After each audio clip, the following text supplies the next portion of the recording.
Ladies and gentlemen, this is Anyanwu Life through her lens. We're just discussing, suicide and post-traumatic stress, and being able to reach out for help. After you were shot, what was the experience like for you? Was your family there, friends there to support you? Because it's all about support. You know what? My community from my school, the university I was at, the University of San Francisco, at that time I was in my master's program, Master's of Education in Human Rights. And because of that, I had been really active, or I've always been an active person, but at that time I was like focused and I was clear, and there were some things going on at the school where we had, over the course of some weeks, we had responded to the shutdown of the Upward Bound program. And myself and another individual led a fight in which we wanted to save this program for reasons I don't want to get too much into right now, but it's a program that came up in the 70s. It's about giving young people opportunities in the universities throughout the whole entire country. And this very wealthy university wanted to shut it down, and it wasn't taking much money from the university for its existence. And so it just really upset me, and it upset me because it connected to my childhood, all the youth development work that saved my life. I knew that this program was also doing that same thing for other people. And so I did some work around garnering the support of the local churches, youth development agencies, created an advisory council. But what we had to do is that we had to create some type of protest about this. And so galvanizing people from all over the Bay Area and San Francisco, we really took a day to shut down the university and say, this is not okay. And what are you going to do about it? And we expect an answer. And so from that, at that time, I had been really active. So when I got shot, there was that community that showed up because that had just gone on. There was also the community, the LGBT community of the Bay Area. I had worked in the community in our social culture for many years. And when I say the community showed up, it's ironic to live so many years in your life feeling not seen, not valued, going through depression, and then something tragic happened to you, and realize that every instance in your life that you gave back to somebody, that in a moment's notice, everybody just returned to you. It's not like I ever did anything in my life for anything to come back and return, but something happened to me, and it did. Yeah. You know what I mean? I just did things because it was my walk of life. It's my life's purpose. And then this happened to me, and people took care of my bills. They took care of my rent. They fed me. I had homies come to the house every Friday. And one of my homies loves to cook crab legs and gumbo and all that good stuff. And they would come and they would cook these big meals every Friday. And 5 or 6 of us would play spades or dominoes for me to do physical therapy with my hands, because you got to hold it in your hand to learn how to use my hands again. And they would fundraise. I didn't have to pay bills for 6 months because I physically could not move. And the community came together to take care of all of this for you. The community did that. That speaks volumes of who you are as a person and what impact you've made. But taking a step back for 1 second, do you think you may have possibly been shot due to your activism? I mean, I didn't used to think that, but there's some things that happened during that time that it's very possible. Someone said to me, Anyanwu, look at you. You have to realize all this research that you've done as a Pan-African, it's all this community work that you've done about knowing how other Black Panthers have functioned and how other educators have functioned, other rebellious people against dominant ideology has functioned. They were just regular old young folks that said, no, that's not okay. And there had been responses to that. So, I mean, it's highly possible, but quite honestly, I have no idea why what happened to me happened to me. But it was a targeted shooting. Someone tried to murder me and take my life. It wasn't a stray bullet. Wow. They were in the video. The surveillance cameras that they had, they couldn't tell who it was. But 2 individuals came out from the dark, and it was really dark. They couldn't see, and they ran towards my car and unloaded. I remember when I picked up my car, there was 20 holes in my car. So whether it was mistaken identity, whether it was a response to the activism, I don't know. But I do know when you ask that question that it wasn't people trying to be heroes in our history. Yes. It was people saying, no, as human beings, we deserve more, and this is what we want. Was I doing that? Yeah, I was. I think that it's very risky to idolize. I think that, not risky, I think what the risk is that if I say that that's the reason, then there's this way that it can create an idolized type of thinking around my work. And I don't believe in false idols. I'm a human being just like you, and you and I are possible of the same potential to create change. It's about me making the decision every day to do so. And I think that we all can make that decision. And I just want to push people towards making those decisions around gun violence, around trauma, and around education and healing the human being. And that's why I do the work that I do. Take a break and be right back. Smith & Company, providing quality legal services with a focus on immigration, criminal, and civil litigation. Call us at 718-874-5999 or visit us at 4919 Church Avenue, corner of Church and Utica Avenues in Brooklyn, New York.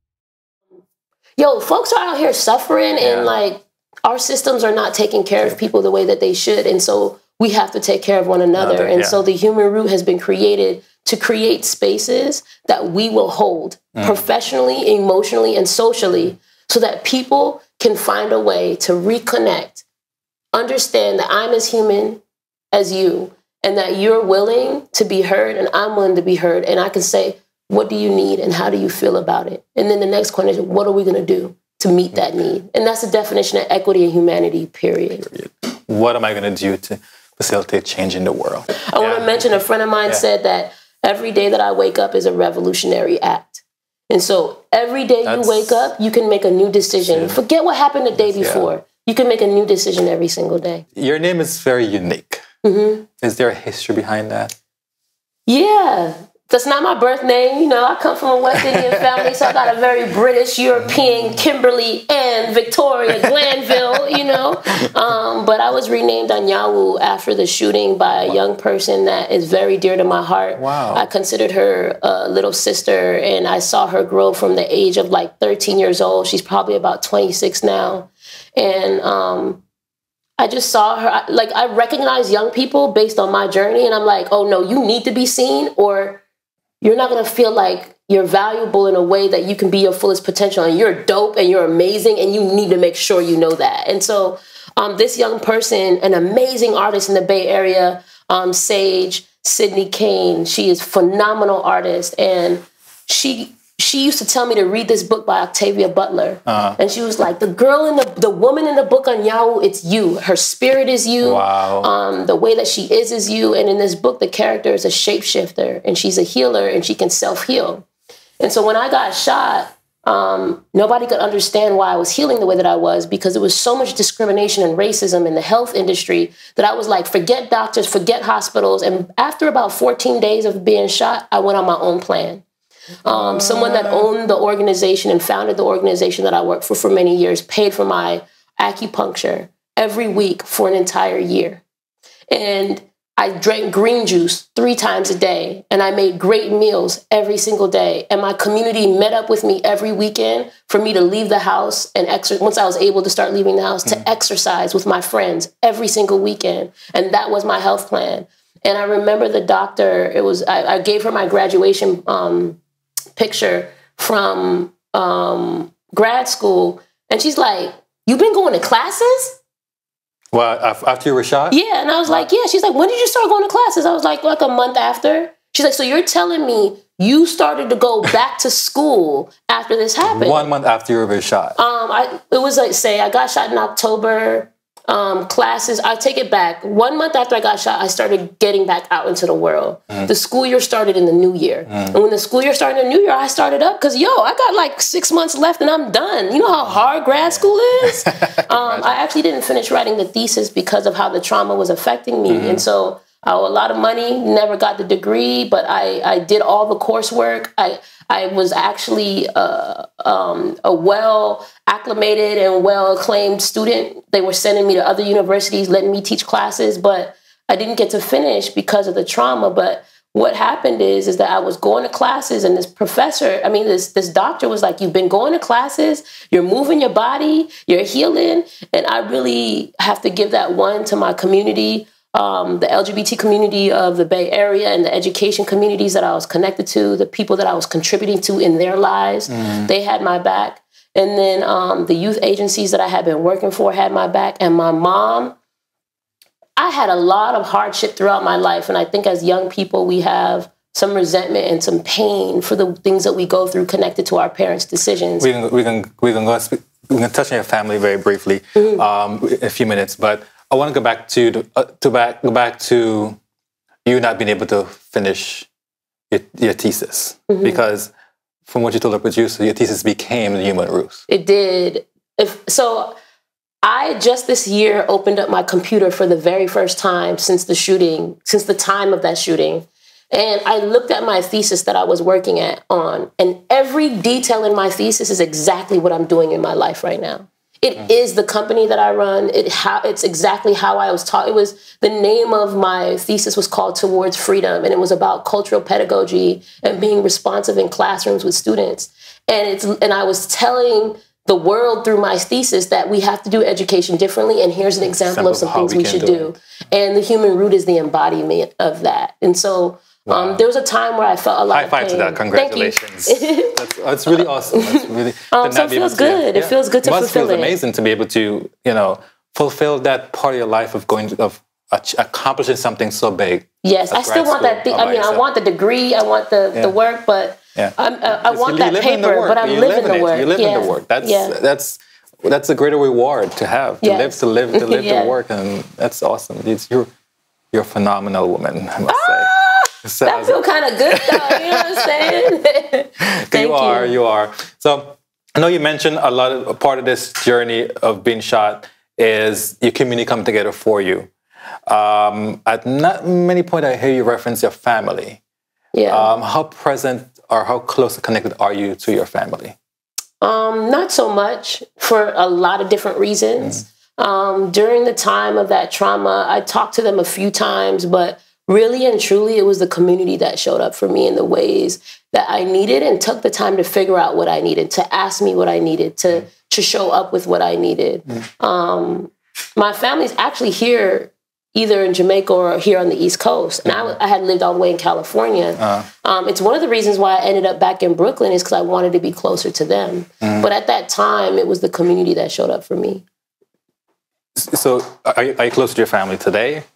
No, I think it's a really weird question, right? Because up until the age of 5, which is really formative years, I feel like a connection to my family in a way that is so rich and so deep. But do I see them? I don't really see them. Do I communicate with them? I don't really communicate with them. I think as a part of taking care of my PTSD, I've pulled away from the things that emotionally challenge me that I can't have control over. So I can't tell them, I want you to see me, or I want you to show me X, Y, and Z, or show up in this type of way. And so in this last year, I've definitely taken some choices to stand back away from that because I'm like, I can't handle trying to nurture a relationship and force a relationship to develop in the ways that I need right now. My health is more important with my trauma. Anyanwu first. Anyanwu first. And I pray to be able to go back to that, but I need a little bit more. I needed a different type of showing up for me. I think that between living far away and my sexuality and like how I physically look every single day, I think that influences things as far as bias. Of the relationship with you? With my relationship with my family. which is really layered and complicated. But, you know, being Black, being a woman and being West Indian, and then you want to have the nerve to like express yourself physically in a way that's not extremely feminine. And then you want to date women. I think that it's difficult. It's a lot for them too. A lot for them to process. And I think that people are, when it comes to bias, there's this thing, implicit bias. You don't really notice the way that your discrimination or your bias might show up. But the person feeling it, they know it every single time. And it's too much for me to handle while dealing with my trauma. So I think between all those dynamics, my relationship with my family has really, it's been really strained. Yeah. And I think I've made a decision, rather than doing a tug of war and figuring that out, I've kind of just let go of the reins for a while. To take some good care of me, build what I need, rebuild my life. I had to start from scratch after this shooting, you know, not being able to work for so many years. And I was like, I got to rebuild my life, and then I'll go back to trying to work on that. Understood. And it makes sense. Sometimes you have to really take a breath. Yeah. I realize that. It's an understatement.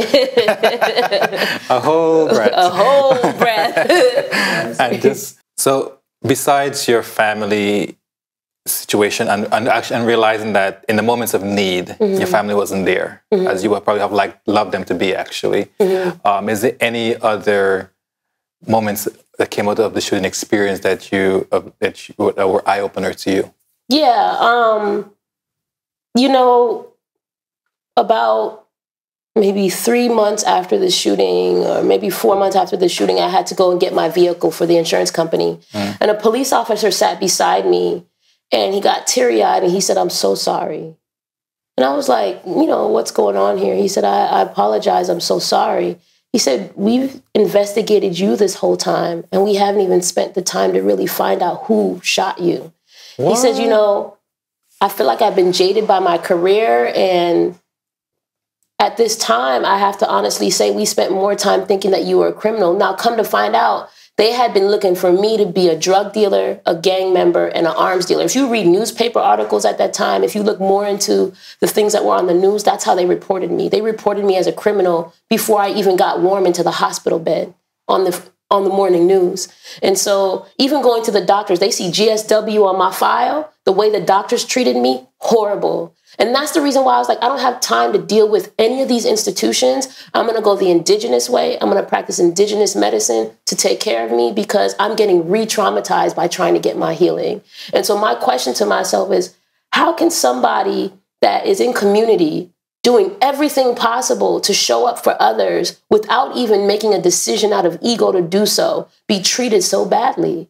And so like this idea of gun violence, to think someone is a criminal just because they've been shot, it's just another reflection of how our people have continuously been demonized. Nice. And it's the reason why when Trayvon Martin got killed, it was important for people to start wearing hoodies, because just because a Black man wears a hoodie doesn't mean he's supposed to be feared. And so just because GSW is on my medical file doesn't mean I'm a criminal, you know, and that's what's really been important, is like, what does it mean for us to see people whole before you make a judgment? Right. And that is like the streamline of everything in my life. So you were an activist turned criminal. Overnight. In their eyes, overnight. In fact, they never even talked about anything I had ever done in my life. There was not one point where any of those news platforms even asked me any questions. Not at all. And what the other trip is that people in my life, when they find out I've been shot and they see the work that I do now, they make an assumption that I was living a wayward life and that because I got shot, I turned my life around. Wow. You know? Wow. It's unfortunate.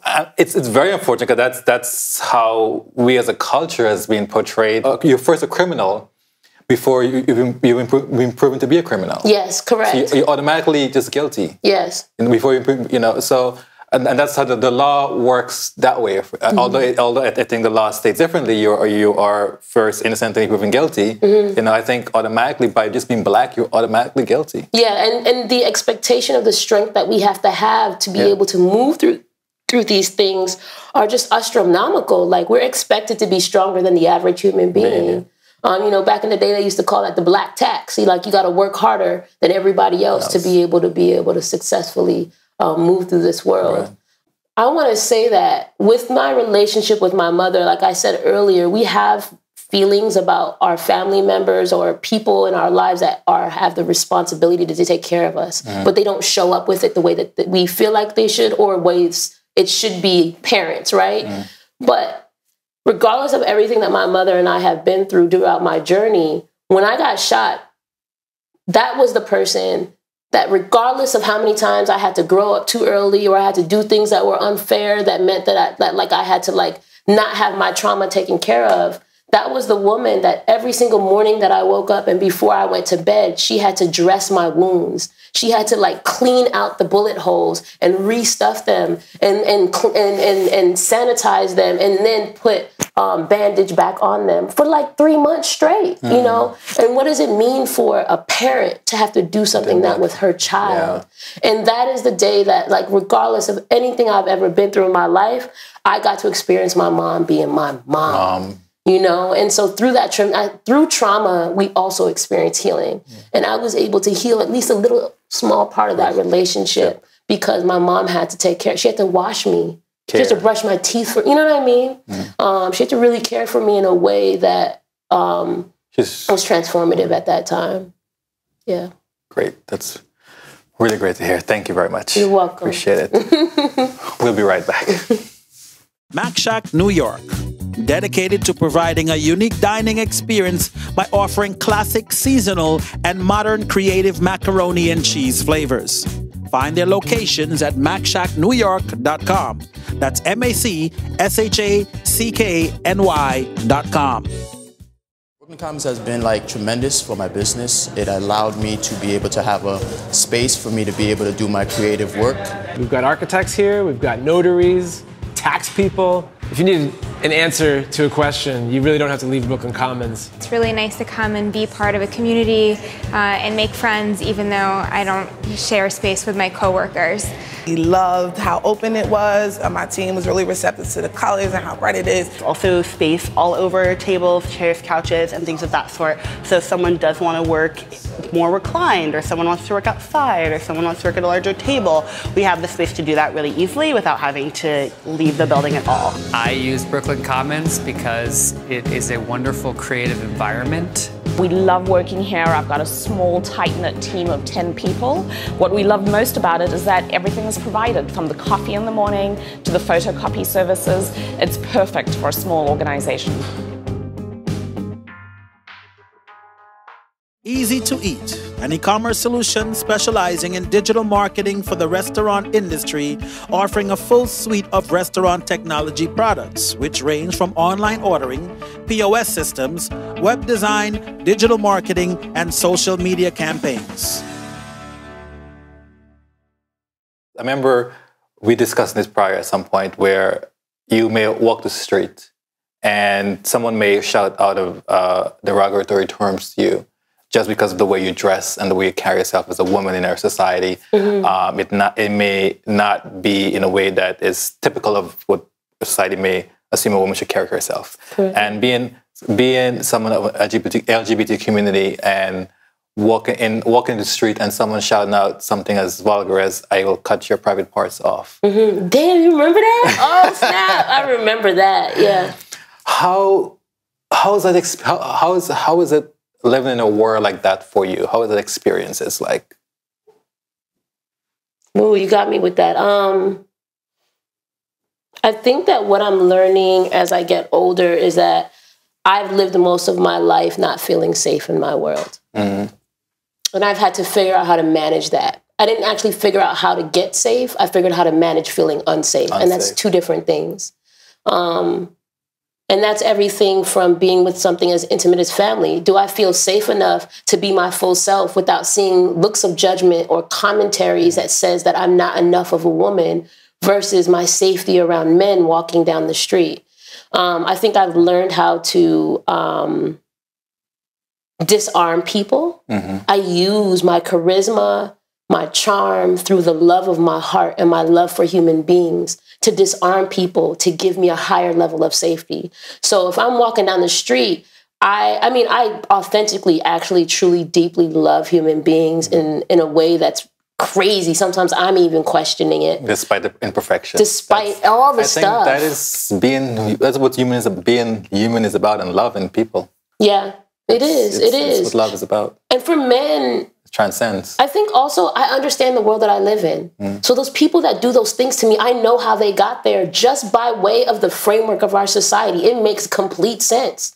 So I'm like unsafe and then understanding at the same time. And I think that feeds a lot of stress in one's body to manage them. And imagine you as a grown woman experiencing that. What about the girl in high school? You know, because I mean, you work a lot with kids in the line of work that you do. Yeah. How do you see this show? Does this show up in the work that you do in schools? Oh, absolutely. I mean, I just had to go to a school this week and remind them that the children in their schools that are same-sex parents, that have same-sex parents, like it's a blended family or an alternative form of a family, can they be human too? I'm not asking you to change your religion. I'm not asking you to change your beliefs. Can your beliefs exist? And can their humanity also exist at the same time? It doesn't have to be either or. It can be and also. Yeah. You can be Christian and I could be gay, right?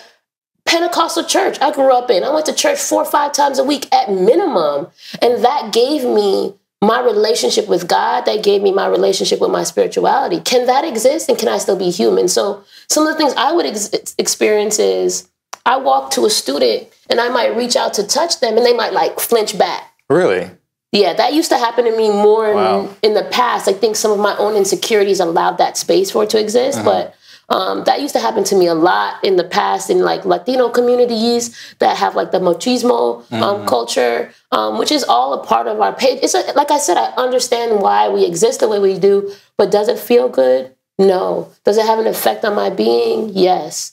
So there's trauma in even just me existing in the world. Just my mere existence becomes traumatic because of people being resistant to my mere presence. Some people may not agree with this, but when I think of racism, I think of homophobia, I kind of view them with the same lens. Yeah. There's one reason why the show is called Life Through My Lens. Yeah. Is everyone that sits in these chairs give life as they perceive it to be. Yeah. So would you agree with that? That maybe they probably are identical, if anything. Absolutely. And look, patriarchy is a dominant ideological system that says we should do things this way. Yeah.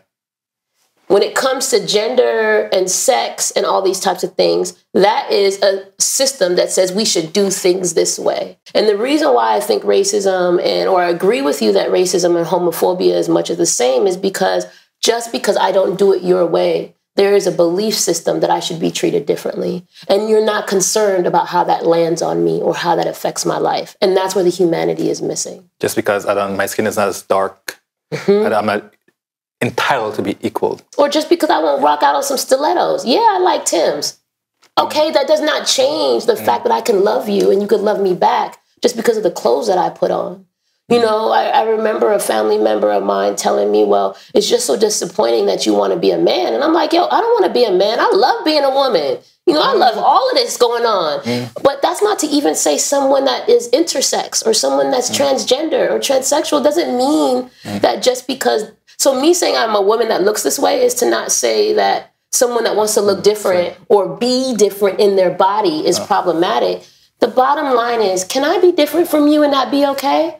I'm not coming into your house. In fact, you so inquisitive and responsive and resistant and hating my existence, and ain't nobody questioning how you live.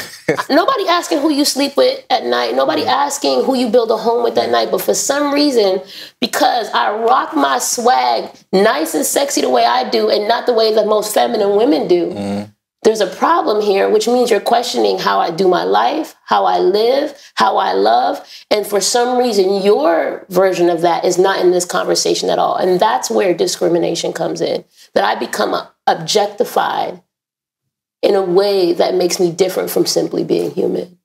And there's a problem in that. And I think that if we start to like connect and love each other, for some reason, our heart space and our empathy will be like, oh, I'm ridiculing them for that, but I got these things that I can hide behind the veil because I follow the rules. When we all do things that are different from each other. And that's the message I just really want people to get. Because we got to heal, man. We got to start learning how to heal. Yes, we got to heal. What a great way to end this, us end the show. We got to heal. Heal begins with healing oneself first. Yes. And then you go out and heal the world like you do every day. Go out and make a difference in the work you're doing. So thank you for doing the work. I appreciate you. Thank you for being here. And I must say I'm very happy and pleased that you have endured so much in your life that you can come and sit here and have this conversation and tell the story in a way that is empowering. And hopefully someone watching, someone listening will think twice about suicide, depression, PTSD, being themselves in the world, gay, straight, or anything. Yeah. So thank you. Thank you. I appreciate you. Thank you for letting me tell my story. Let me give you some love. That's what I tell them. Love, heal the world. Thank you for watching Life Through My Lens with Anyanwu. Thank you, Anyanwu, for sharing your life journey. And for once again, reminding us of our strengths and the importance of community. It is through your experience, you showed us that we can also be vulnerable and ask for help in some of our darkest moments. If you or anyone you know is suffering from PTSD, depression, or coping as a victim of gun violence, please visit our website for more helpful information. You can also call the National Suicide Prevention Lifeline, a network of local crisis centers that provides free and confidential emotional support to people in suicidal crisis or emotional distress, 24 hours a day, 7 days a week. To learn more about Anyanwu and her company, The Human Root, please visit www.thehumanroot.com. Also, you may follow on social media at The Human Root.